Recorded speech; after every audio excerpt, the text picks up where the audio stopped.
Hello. Yes. हाँ, तो ऐसे नेक्स्ट ईयर में भी आप ऐसे निकाल सकते हो। आपको थियोरेटिकली अंडरस्टैंडिंग है, इसको आप खुद पढ़ोगे तो फॉलो कर पाओगे, ठीक है। यस। बट ये खुद पढ़ना है। ओके। उसके बाद ये एक एग्जांपल है प्रॉब्लम, तो इसको पढ़ लेते हैं, इसको सॉल्व करने की ट्राई करते हैं। A borrower agrees to purchase a home and enters into a mortgage loan. Home price is 500,000, loan amount is 400,000। तो बेसिकली लोन अमाउंट 400,000 है, क्यों? क्योंकि 100,000 उसने अपनी जेब से पे कर दिया। Hmm. Annual interest rate is 3.5%, loan term is 360 months. तो 360 डिवाइड बाई 12 कितना हो गया? कितने साल का हो गया ये? ये 30 साल का, 30 ईयर्स। हाँ, 30 ईयर्स का, ठीक है। अब मंथली इंटरेस्ट 3.5% डिवाइड बाई 12 है। तो आपको पहले तो ये निकालना है कि इंस्टॉलमेंट कितना होने वाला है। हाँ, मैं बताता हूँ आपको। तो इंस्टॉलमेंट होगा तो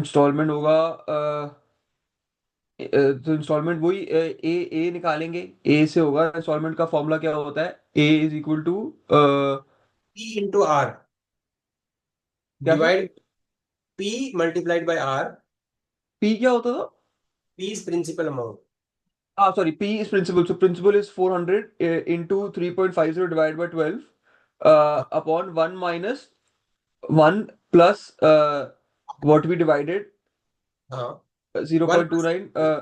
माइनस 9। हाँ सर, क्या?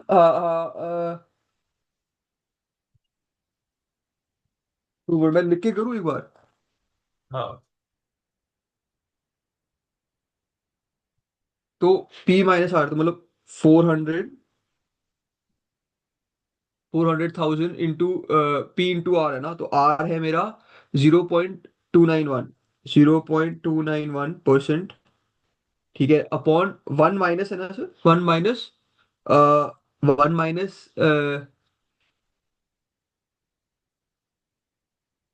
1 प्लस 0.291%। फिर -360 क्यों है? अगर क्योंकि हम एनुअलाइज कर रहे हैं तो 30 नहीं होना चाहिए? यहाँ पे मंथली इंटरेस्ट होगा। तो हाँ, हमने मंथली गया, सॉरी सॉरी। अगर अगर सर, हम ऐसा कर सकते थे। अगर हम कि 3.50 को डिवाइड बाय 1 करते, 3.50 ले लेते और -30 कर देते, तो भी सही नहीं होता था? नहीं, अगर इंस्टॉलमेंट मंथली है तो सब कुछ मंथली रखना है, अरे इंटरेस्ट भी हाँ। करना है। क्योंकि अगर हम इसको ईयरली करते तो फिर हम क्या करते, जो हमारी इंस्टॉलमेंट होती है हम उसको इंटू 12 कर देते, और फिर इंस्टॉल अगर वो रैशनल करते। इंस्टॉलमेंट मंथली ईयरली दे रहे होते ना, तो हाँ। ईयरली इंस्टॉलमेंट में इंटरेस्ट रेट भी ईयरली रखते, जिससे 3.5 को हम्म। 12 से डिवाइड ना करते हम। हम्म। तो ये जो और फिर नंबर है, -360 की जगह -30 कर दे। -30 करते हैं, हाँ। हाँ, समझ गया। ठीक है। यस। ओके। तो ऐसे उसके बाद आपने पेमेंट निकाली है 1796। उसके बाद क्वेश्चन बनता है कि 1796 तो ठीक है, आप सेकेंड मंथ में इंटरेस्ट पेमेंट कितना है और प्रिंसिपल पेमेंट कितना है, वो पोर्शन बताओ।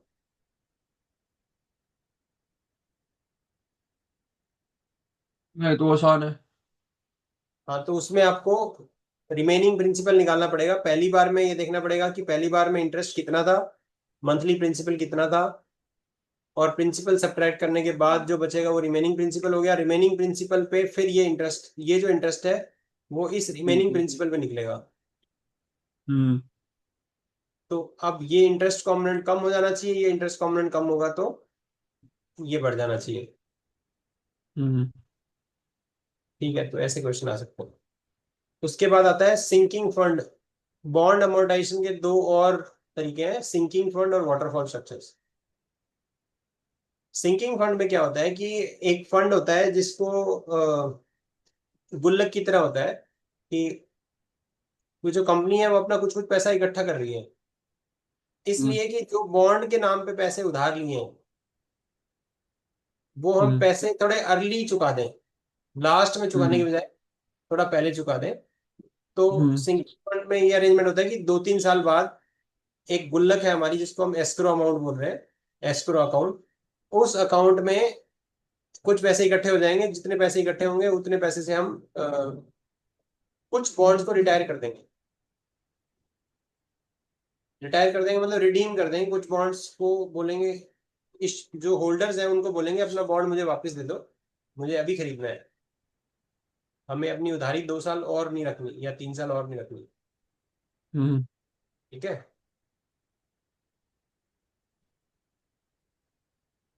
ओके। Yes sir.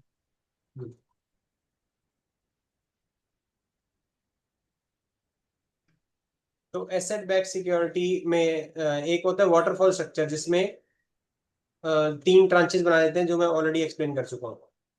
हम्म। फिर है variable interest debt. Variable interest debt में जो आपको कूपन लगता है, वो एक मार्केट बेंचमार्क होता है, मार्केट रेफरेंस रेट, जैसे लाइबोर हो गया, सोफर हो गया, इयोनिया हो गया, सोनिया हो गया। तो ये कुछ पहले लाइबोर होता था, अब सोफर चल रहा है, इयोनिया चल रहा है, और सोनिया चल रहा है। SONIA is for GBP, EONIA is for Europe, and SOFR is for US. तो वो जो रेट पब्लिश होता है, that rate plus credit some credit spread, ये आपका कूपन हो जाएगा। ये इस तरह के बॉन्ड इश्यू होते हैं कि आपको हर साल या हर 6 महीने में जो कूपन मिलेगा, that coupon will be equal to the benchmark rate plus some credit spread. Benchmark rate कोई और अथॉरिटी होती है जो पब्लिश करती है। ठीक है। क्या समझ नहीं आया मेरे को, लाइबोर वाइबोर सोफी क्या होता है, मेरे को फिर से समझाना सर। Good question. मतलब लाइबोर क्या होता है, मैं बताता हूँ। अब मैं ये सारे जितने भी टर्म्स आपने बोले समझ नहीं आए मेरे को। ठीक है, गुड क्वेश्चन, मैं बताता हूँ। पहले ना लाइबोर नाम की एक चीज होती थी। हेलो। Yes sir. लाइबोर नाम की एक चीज होती थी, उसमें क्या होता था, कंपनीज, सॉरी, एक सिंगल अथॉरिटी होती थी, और वो हम्म। अथॉरिटी सारे बैंक्स को हर रोज फोन करती थी, हम्म। और उनसे उसने कुछ 20 बैंक्स की लिस्ट बना रखी थी लंदन में। लंदन में मतलब ऑलमोस्ट हर बैंक है ना इंडिया वर्ल्ड का, वो उसका लंदन में ऑफिस है, जो भी ग्लोबल बैंक है, हम्म। बड़ा बैंक है। हम्म। वो उन सारे बैंक्स को बोलती थी कि आज आपको अगर किसी को पैसा उधार देना है, तो आप हम्म। किस रेट पे उधार दोगे एक दिन के लिए। हम्म। तो हर बैंक अपना कुछ रेट दे बोलेगी। उनको देना नहीं है, उनको सिर्फ बोलना है कि आज अगर हमसे उधार, आज हम अगर किसी को उधार देंगे तो इस रेट पे देंगे। अब वो दे किस हम्म। पे रहे हैं वो अलग चीज है, वो कोई तो चेक ही नहीं कर रहा है। ठीक है। हम्म। सिर्फ पूछ रहे हैं सबसे, पोलिंग हो रही है बस। और हम्म। फिर 20 की पोलिंग करके उसमें से नीचे के 5 और ऊपर के 5 हटा दिए, जो बीच के 10 हैं उनका एवरेज निकाल लिया। हम्म। तो ये हो गया कि आज के दिन इस करेंसी का इंटरेस्ट रेट ये चल रहा है, hmm. London interbank offer rate, LIBOR. ये अभी भी है, चलता है, ऐसा ऐसे चलता है। ये ऐसे चलता था, अच्छा। बस अभी 3-4 साल ही हुए हैं इसको बंद हुए। 3-4 भी नहीं हम्म। हुए, 4 साल ही हुए हैं। ठीक है। अब कैसे चलता है ये? अब मैं बताता हूँ लाइबोर क्या, लाइबोर ये सब सिस्टम था। इसमें प्रॉब्लम क्या आई थी, इसमें प्रॉब्लम ये आई थी कि कुछ बैंक्स ने अब बहुत सारे डेरिवेटिव्स इशू हो गए, जिनका प्राइस इस बात पे मैटर करता है कि आज लाइबोर कितना पब्लिश हुआ। हम्म। कि वो जो अथॉरिटी है जो लाइबोर पब्लिश करेगी, वो लाइबोर का रेट क्या बताएगी आज के दिन। हम्म। इसमें लाइबोर सिर्फ ये नहीं कि एक दिन की उधारी के लिए पूछा जाता था, उनसे ये भी पूछा जाता था कि एक दिन के लिए क्या रेट है, एक महीने का क्या रेट है, 3 महीने का क्या रेट है, 6 महीने उधार देना है तो क्या रेट है, और एक साल उधार देना है तो क्या रेट है। तो शायद 7 डिफरेंट टेनर्स, या पता नहीं, 5 करेंसी और 7 डिफरेंट टेनर्स के लिए पब्लिश होता था ये। तो जो मेजर हम्म। करेंसी थी शायद 7 करेंसी और 5 टेनर थे, या ऐसा कुछ है। ठीक है, या तो 5 करेंसी और 7 टेनर, या 7 करेंसी और 5 टेनर। हम्म। तो बहुत सारी करेंसी और बहुत सारे टेनर्स के लिए लाइबोर का सर्वे होता था, और हर कंपनी में एक लाइबोर सबमिट करने के लिए ऑथराइज पर्सन था, जो लाइबोर सब की वैल्यू पोलिंग में पार्टिसिपेट करता था, और उस पोल का एवरेज निकाल के उसके जो एक्सट्रीम एंड है उसकी वैल्यूज हटा देते थे, और बीच का एवरेज निकाल के लाइबोर पब्लिश हो जाता था। बट हम्म क्योंकि इसमें पोलिंग हो रही थी, और बेसिकली लाइबोर से ना हर जो ट्रेडर्स है उनका पीएनएल चेंज होता था, ऊपर या नीचे होता था। हम्म ट्रेडर्स जो एसेट खरीद के बैठे हैं उनका एसेट का प्राइस ऊपर या नीचे होता था लाइबोर चेंज होने से। हम्म तो कुछ बैंक्स को इंसेंटिव था कि लाइबोर ऊपर रहे, और कुछ बैंक्स को इंसेंटिव था कि लाइबोर नीचे रहे। Because of HNIs। बैंक्स को मतलब क्यों, मतलब उनको HNIs का प्रेशर था क्या, मतलब जो जिन्होंने एसेट्स होल्ड करे हुए उनके, या? बैंक्स ने कुछ एसेट ऐसे खरीद रखे थे जिनका प्राइस लाइबोर से डिराइव होता था। अच्छा अच्छा। कुछ तो उनको एसेट। खुद का इंसेंटिव था उसको हाँ। ऊपर नीचे रखने में। हाँ। तो फिर क्या हुआ, कुछ बैंक के लोगों ने आपस में चैट की, क्योंकि अब ये हम्म लोग सारे बैंक्स लगभग सबके ऑफिस एक ही जगह है लगभग। जैसे हम्म यूपी में देखोगे तो दो तीन जगह है, एक कनेरी वॉफ है लंदन में, हम्म हम्म और एक और जगह है जहाँ पे लगभग सारे यूके के बैंक्स हैं। City of London. हाँ। तो बेसिकली ये काफी एक सा ही एरिया होता है, जो पब वब में जाते हैं वहां मिल जाते हैं, तो लिंक्डइन पे मिल हम्म सकते हो, मिलने का तो। हम्म और भी हम्म ये क्या बोलते हैं, सेमिनार वगैरह होते हैं वहां मिल लिए। तो हम्म हर इंडस्ट्री के जो चीफ लोग हैं सेम सेक्टर में, जैसे मैं जिस डिपार्टमेंट में हूँ उसी डिपार्टमेंट में दूसरे बैंक में काम करने वाले बंदे मुझे कभी ना कभी, अगर मैं इसी इंडस्ट्री में ज्यादा टाइम रहूंगा तो मुझे मिल जाएंगे कहीं ना कहीं। हम्म मेरा मोबाइल नंबर भी दे देंगे, ले लेंगे। तो अब लोगों में बात होने लगी आपस में, और लोगों ने कोल्यूड करना शुरू कर दिया कि चलो यार आज मिलके हम लाइबोर को ऊपर लेके जाएंगे। तुम भी हम्म बड़ा नंबर दे देना, मैं भी बड़ा नंबर दे दूँ। हम्म ठीक है। तो उससे क्या है, लाइबोर मैनिपुलेट होने लग गया, और ये बात पकड़ी गई, और उन लोगों पे केस चले, उन लोगों की जॉब्स गई, और उन बैंक्स पे फाइन लगा बड़ा बड़ा। कैसे? क्या? ये क्या अभी रिसेंट केस है क्या ये बहुत? रिसेंटली तो बंद हो चुका ना लाइबोर, मतलब 2000। लाइव और केस? लाइबोर स्कैंडल नाम से सर्च करोगे तो एक बहुत बड़ा स्कैंडल आएगा। अच्छा, फ्राइडे 27 जुलाई। लाइबोर स्कैंडल सर्च करो।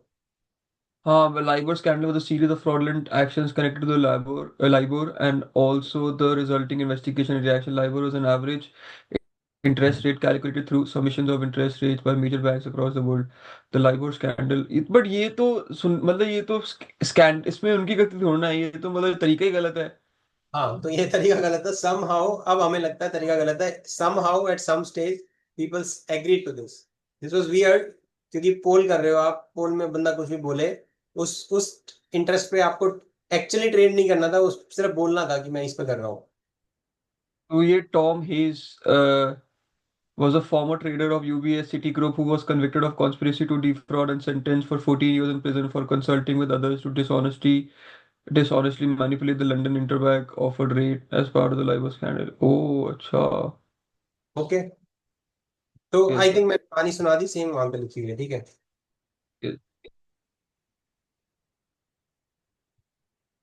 Yes. ठीक है।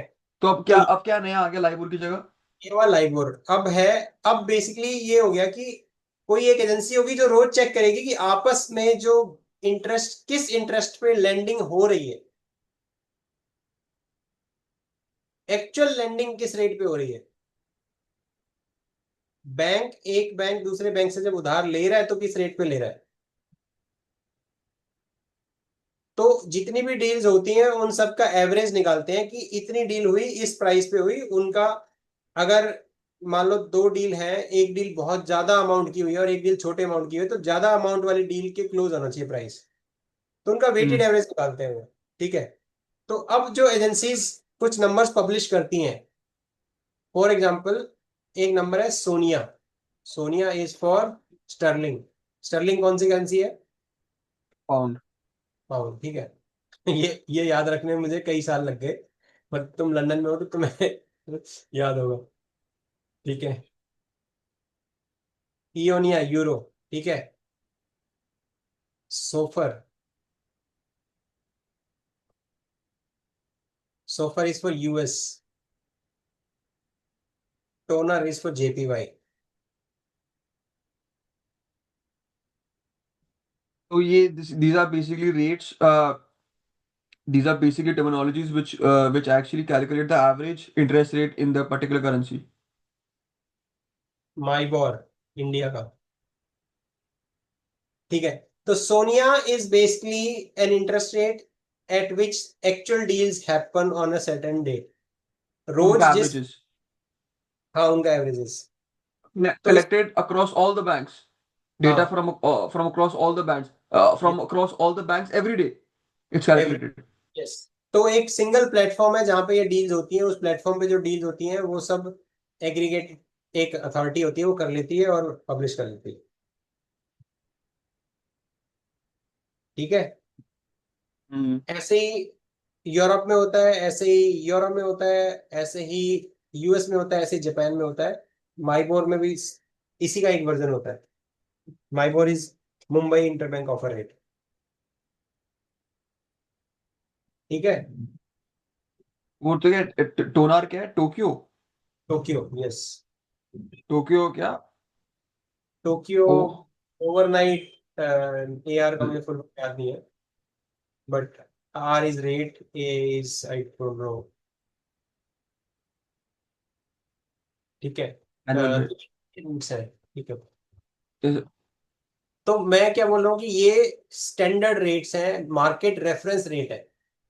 हम्म अब इनके अलावा भी रेफरेंस रेट हो सकते हैं, जैसे कि ये फिक्स्ड इंडिया। इनकम के हैं सिर्फ ये फिक्स्ड इनकम के हैं, ये इंटरेस्ट रेट्स हैं बस। ये बेसिकली ये फिक्स्ड इनकम के हैं और ये जो रेट्स होते हैं ये हर एक रेट हर एक फिक्स्ड इनकम सिक्योरिटी के रेट को इन्फ्लुएंस कर सकते हैं whether they are derivatives whether they are call option put option not bonds etcetera everything every security, but by and large yes, by and large. derivatives are but aren't derivatives in itself like a function of fixed income securities like other fixed income securities. देखो derivatives में क्या होता है, derivatives में आप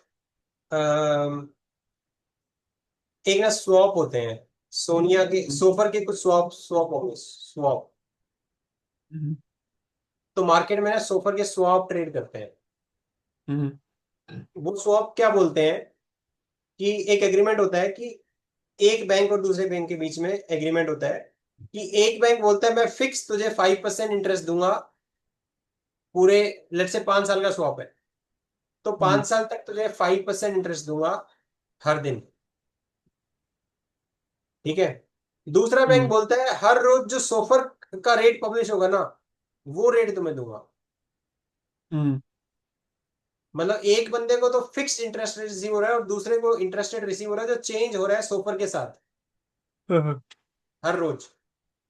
अब so far publish रोज हो रहा है, बट एक्चुअली जो डील होती है वो इस तरह की होती है कि आप पेमेंट करते हो 3 साल की, 3 महीने की इकट्ठी या 6 महीने की इकट्ठी या 1 साल की इकट्ठी। हम्म तो आप ये बोल देते हो कि भी 3 महीने का इंटरेस्ट रेट है उसका, हर रोज का कैलकुलेट कर लेना, ऐड करके 3 महीने का जितना बनेगा वो एक साथ दे दूंगा, हम्म ठीक है। तो ये स्वैप मार्केट में ट्रेड होते हैं। क्या होते हैं इसको स्वैप मतलब सोफर स्वैप बोलेंगे इनको, यूएस के जो स्वैप्स हैं वो सोफर स्वैप हो गए। ऐसे ही हम्म सोनिया पे स्वैप है, इयोनिया पे तो ये स्वैप है। करते करते करते क्या है ये swap? ये करते हैं कि आपको अगर ये पता, ये बेसिकली अब सोफर में, शायद तुम समझे नहीं, मैं दोबारा बताता हूँ। एक पार्टी ए है, एक बैंक ए है, एक बैंक बी है। ये ऐसे बोल रहे हैं कि A will give some money to B, some interest, okay, hmm and B will give some interest to A. Hmm एक नोशनल डिसाइड कर लिया कि लेट से $100 मिलियन पे जो इतना इंटरेस्ट पे करेंगे, या फिर 200 मिलियन पे इंटरेस्ट पे करेंगे, या 500 मिलियन पे, कुछ एक हम्म नोशनल डिसाइड हो गया। हम्म अब उस नोशनल के बाद एक पार्टी बी जो दे रही है वो दे रही है fixed interest rate, A B को दे रहा है फिक्स्ड इंटरेस्ट रेट, हम्म और बी ए को दे रहा है फ्लोटिंग इंटरेस्ट रेट। फ्लोटिंग मतलब चेंजिंग, जो ऊपर नीचे हो रहा है। हम्म कोई चीज जब फ्लोट करती है तो ऊपर नीचे होती है ना। हम्म तो फ्लोटिंग इंटरेस्ट रेट दे रहा है बी ए को, और जो फ्लोटिंग है वो डिटरमाइन कैसे हो रहा है, जो भी सोफर का रेट पब्लिश होगा उतना देंगे, या फिर, हाँ मतलब उतना देंगे ये बोल सकते हैं। हम्म या फिर ऐसे भी बोल सकते हो कि फ्लोटिंग रेट जो लेग होगा वो सोफर प्लस 20 बिप्स हम्म होगा और फिक्स्ड कुछ अलग होगा। तो इफेक्टिवली वो यही है कि फिक्स्ड रेट जो है एक साइड फिक्स्ड होगी और एक साइड फ्लोटिंग होगी, ठीक है। हम्म अब आप जब डील के शुरू में ही, जब आपने डील की, ए और बी ने डील की, उसी टाइम ये जो फिक्स्ड इंटरेस्ट रेट है वो डिसाइड हो चुका है। हम्म तो ये फिक्स्ड इंटरेस्ट रेट इफेक्टिवली क्या है? ये फिक्स्ड इंटरेस्ट रेट है अगले 5 साल तक एक्सपेक्टेशन क्या है सोफर की। हम्म अगले साल तक ऑन एन एवरेज सोफर कहाँ रहने वाला है? That is this hmm fixed interest rate ना। हम्म तो ये प्रोडक्ट मार्केट में ट्रेड होता है, हम्म और ये हेविली ट्रेड होता है। तो उसके जो प्राइसेस है, किस प्राइस पे ट्रेड हुआ, वो hmm price you can use to, that is actually बेच यूज टू फिगर आउट कि मुझे 5 साल बाद कोई पेमेंट मिलना है, उसका आज प्रेजेंट वैल्यू कितना है। हम्म क्योंकि ये ट्रेड हो गया मार्केट में, आपको अब ये पता है कि 5 साल की एक्सपेक्टेशन क्या है सोफर की, या हम्म 5 साल का यूएसडी इंटरेस्ट रेट की एक्सपेक्टेशन क्या है। तो आप इस इंटरेस्ट रेट को यूज करते हो एज ए डिस्काउंटिंग रेट, कि आपको फ्यूचर की जो कैश फ्लोज है उनको प्रेजेंट में जब डिस्काउंट करोगे तो किस रेट से करोगे, इस रेट से करते हो, ठीक है समझ गया ठीक है।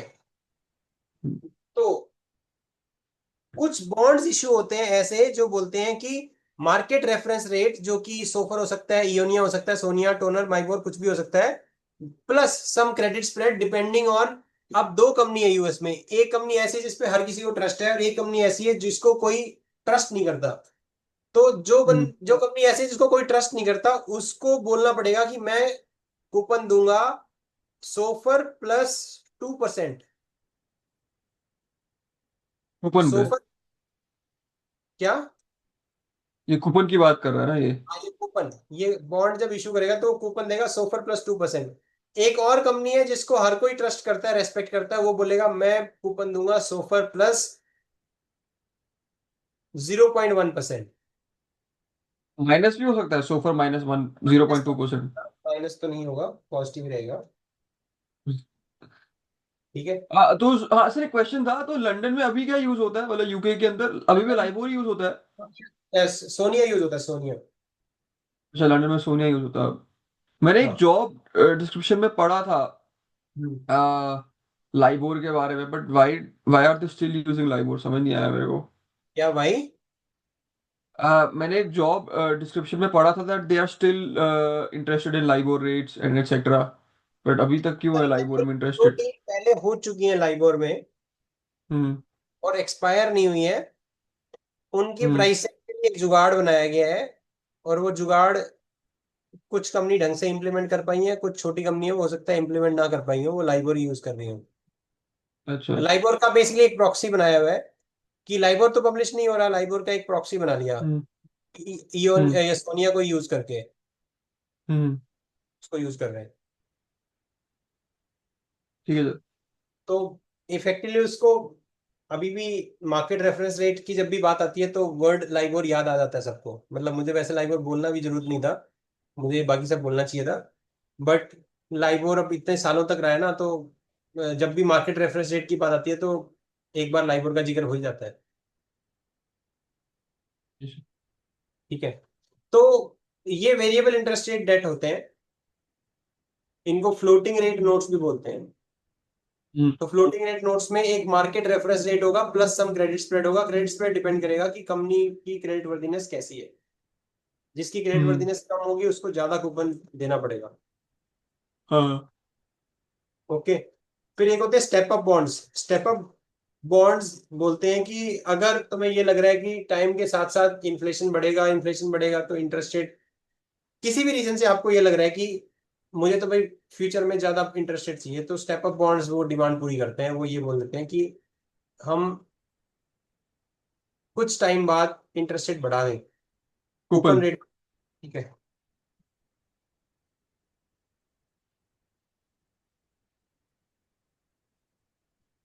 तो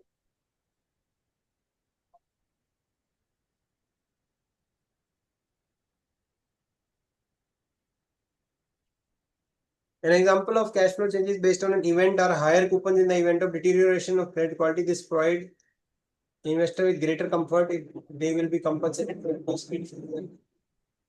तो कुछ कंपनी ऐसे भी बोलती है कि देखो आज हमारी रेटिंग ट्रिपल ए है, तो अगर कल को रेटिंग हमारी ट्रिपल ए ना रह के डबल ए हो जाती है तो फिर हम अपना कूपन बढ़ा देंगे। हम्म। ठीक है, तो ऐसी भी कुछ कंपनी होती हैं। तो कुछ ये तो कंपनी, कंटिजेंसी के अंदर होगा ना? हाँ ये कंटिजेंसी के अंदर होगा। ठीक है, कुछ कंपनी जैसी बोलती है कि फाइनेंशियल कोविडेंट हो सकते हैं कि वो बोलेंगे हमारे फाइनेंशियल रेशियोज जब तक इतने रहेंगे तब तक हम ये रेट वी रखेंगे, वॉन्ट अगर इंक्रीज, हाँ। तो हम अपना इंटरेस्ट रेट बढ़ा देंगे, फुल। कूपन बढ़ा देंगे, हाँ कूपन। ठीक है, एक टर्म होती है लेवरेज लोन। लेवरेज लोन वो होती है जिसमें मतलब पेइंग की बहुत ज्यादा गारंटी नहीं होती, क्रेडिट क्वालिटी इश्यूअर की कम होती है, उनको लेवरेज लोन बोलते हैं।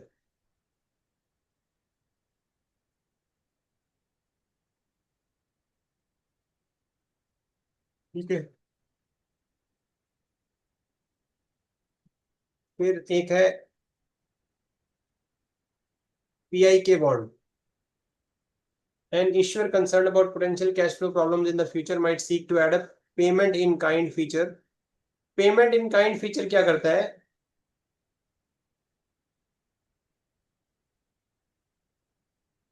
कि वो ऐसा बोल देता है कि थोड़ा तुम्हारे पास अगर ऑलरेडी 100 बॉन्ड है तो 2 बॉन्ड और दे दूंगा मैं।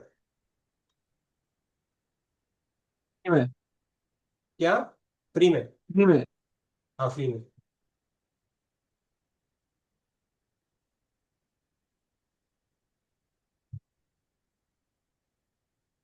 तो ये डिफरेंट हम्म। टाइप्स के बॉन्ड होते हैं। फिर एक बॉन्ड है ग्रीन बॉन्ड। तो green bond fix income instrument है, जो बेसिकली जब भी कोई कंपनी ऐसा प्रोडक्ट इश्यू करती है जिसका इन्वायरमेंटल इम्पैक्ट अच्छा होने वाला है, हम्म। तो उसको वो अलग से दिखाती हैं कि देखो तुम अगर इन्वेस्ट करोगे तो एक तरह से तुम इन्वायरमेंट की तरक्की में मदद सहयोग दोगे। तो लोग थोड़ा चैरिटी वाली फीलिंग से भी ग्रीन बॉन्ड में इन्वेस्ट कर देते हैं। हम्म। और उसके बाद ये भी है कि कुछ कंपनीज को एडवांटेज मिलता है ये दिखाने का कि देखो हम ईएसजी सपोर्ट करते हैं। अगर एक कंपनी ग्रीन बॉन्ड बोल के कहीं और पैसे इन्वेस्ट कर दे या किसी और प्रोजेक्ट में इन्वेस्ट कर दे तो वो ड्यू डिलिजेंस में पकड़ा जाएगा ना? हाँ, तो बेसिकली इन पे स्ट्रिक्ट रेगुलेटरी गाइडलाइंस होती हैं। आप किसी को भी अगर क्लेम कर रहे हो कि ग्रीन बॉन्ड है तो फिर आपको कुछ रिक्वायरमेंट्स मीट करनी पड़ेंगी। और यूरोप को ना बेसिकली ये बोला जाता है कि यूरोप में बहुत हैवीली रेगुलेशन होते हैं। हम्म। कि ऐसे बोलते हैं कि यूएस यूरोप से इतना आगे इसीलिए है कि यूएस वाले कंपनीज को इतना रेगुलेट नहीं करते और यूरोप वाले बहुत ज्यादा रेगुलेट करते हैं। और उन रेगुलेशन में सबसे बड़ा जो रेगुलेशन है वो है ईएसजी रेगुलेशन। तो उनका hmm. Environmental social and governance factors पे क्या इम्पैक्ट आएगा, हर कंपनी को एक रिपोर्ट पब्लिश करनी होती है। हम्म। काफी इंपॉर्टेंट है। और उससे कुछ क्राइटेरिया हैं जो आपको मीट करने पड़ते हैं यूरोप की कंपनीज को खासकर। हम्म। हम्म।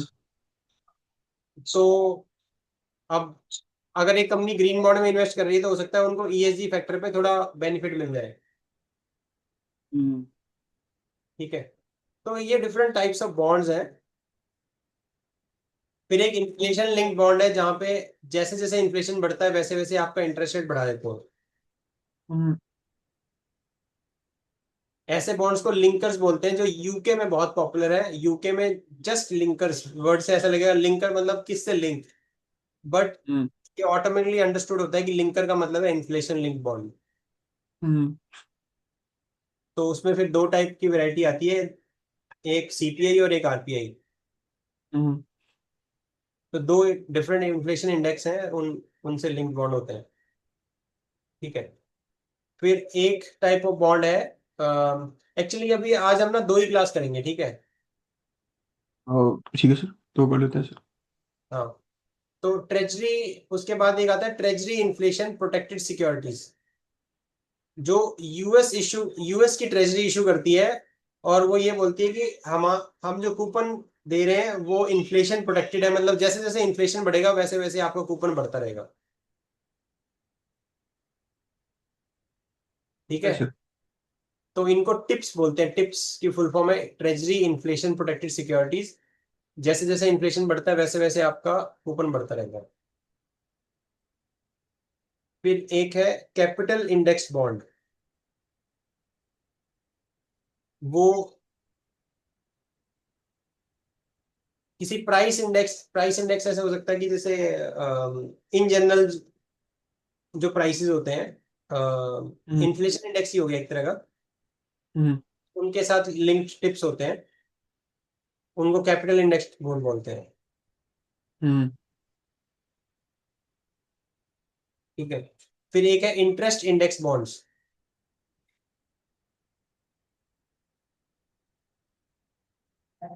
Interest index bonds pay a fixed nominal principal amount at maturity. Only the coupon is index linked and pays an inflation adjustment. जो इंटरेस्ट अमाउंट है वो चेंज होता रहता है एक इंडेक्स के साथ, और वो जो इंडेक्स है वो कोई एक बॉन्ड इंडेक्स हो सकता है या एक इन्फ्लेशन इंडेक्स हो सकता है।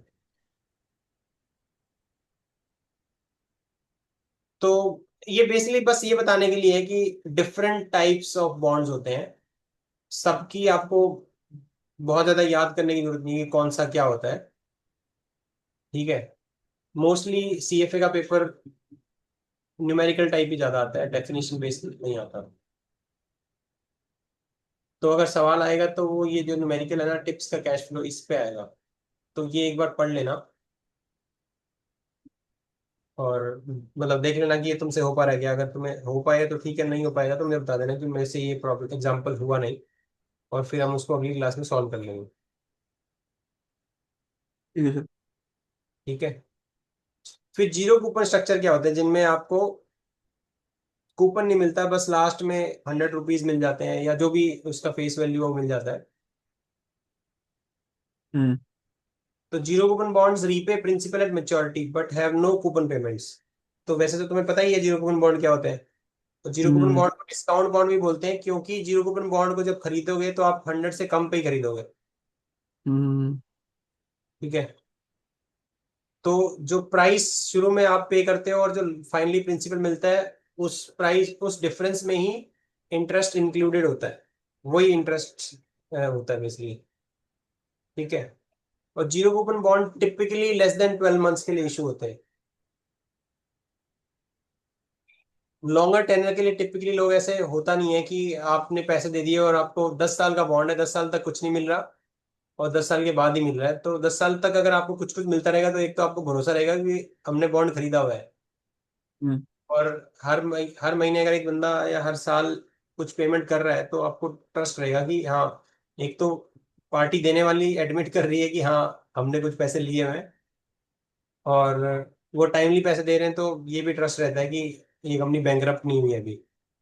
हम्म तो टिपिकली मोर देन 1 ईयर में जीरो कूपन नहीं रहते, कूपन वाले ही बॉन्ड होते हैं। हम्म ठीक है। बट जब सॉवरन इंटरेस्ट रेट बहुत जीरो के आसपास हो गए थे ग्लोबल फाइनेंशियल क्राइसिस में 2008 में, तब हम्म जीरो कूपन बहुत कॉमन हो गए थे। इंटरेस्ट रेट कितना हो गया था? इंटरेस्ट रेट यूरोप में तो नेगेटिव चला गया था। यूरोप में तो हम्म ऐसा था कि अगर किसी बैंक के पास आप जाओगे पैसा डिपॉजिट करने, तो बैंक आपको वो कोई इंटरेस्ट से पैसे लेगा वो उनका। लेगा वो रखने के लिए। हाँ। तो उसका रीजन ये था कि बहुत बड़ा अमाउंट अगर किसी बैंक को रखना पड़ रहा है, उस टाइम क्या हो गया था कि बेसिकली, देखो हमें लगता है ऐसा कि लोग हमेशा उधार मांगते ही रहेंगे, हम्म बट ज्यादातर जो ये इंटरेस्ट रेट होता है ना, वो किससे डिसाइड होता है, वो ये जो बहुत ही जूनियर लेवल के लोग हैं ना, वो नहीं डिसाइड करते कि बहुत बड़ी बड़ी कंपनी डील्स। जो बड़ा पैसा उधार लेना है ना, बैंकों के पास मान लो 5,000 करोड़ 10,000 करोड़ रुपए रखा हुआ है, और उनको हम्म वो बड़ा अमाउंट उधार देना है किसी को। तो अगर हम्म एक आम आदमी तो लोन लेगा तो 1 करोड़ का ले लेगा, 4 करोड़ का ले लेगा, 5 करोड़ का ले लेगा, इससे ज्यादा का लोन लेगा भी नहीं।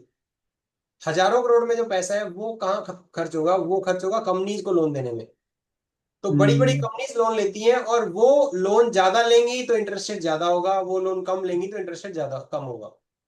तो हम्म जो बड़ी कंपनी है ना, ये समझ लो किसी भी कंट्री की जो टॉप 500 कंपनी है, वो अगर लोन ज्यादा ले रही है तो इंटरेस्ट रेट बढ़ जाएगा, लोन कम ले रही है तो इंटरेस्ट रेट कम हो जाएगा।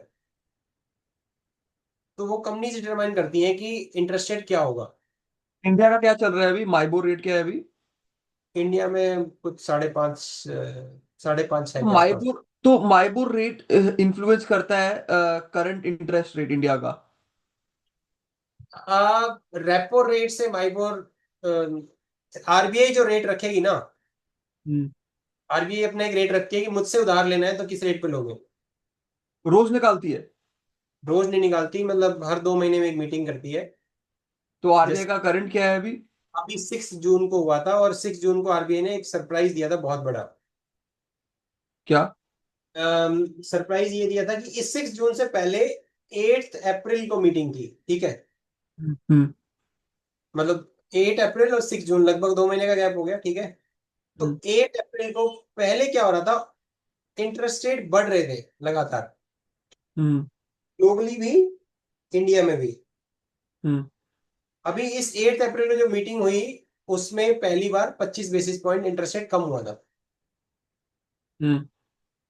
उसके बाद ये बोला गया था कि पहले कि अब हम स्टांस हमारा ऐसा है कि अगर हमें लगेगा कि थोड़ी और जरूरत है तो हम थोड़ा और इंटरेस्ट रेट कम कर देंगे। हम्म।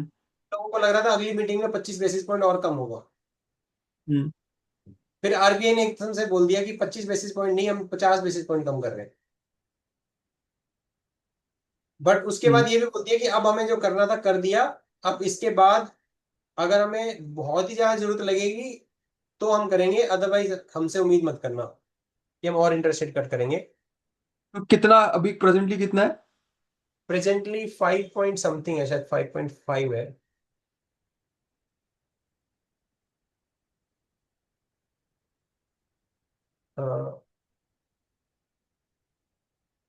Repo rate 5।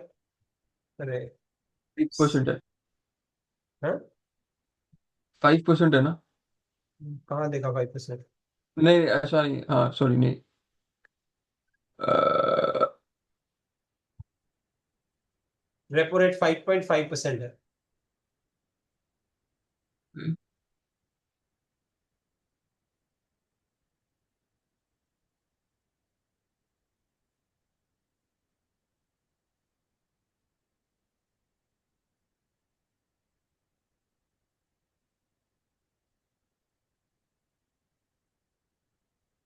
तो ये अभी हो गया 5.5%।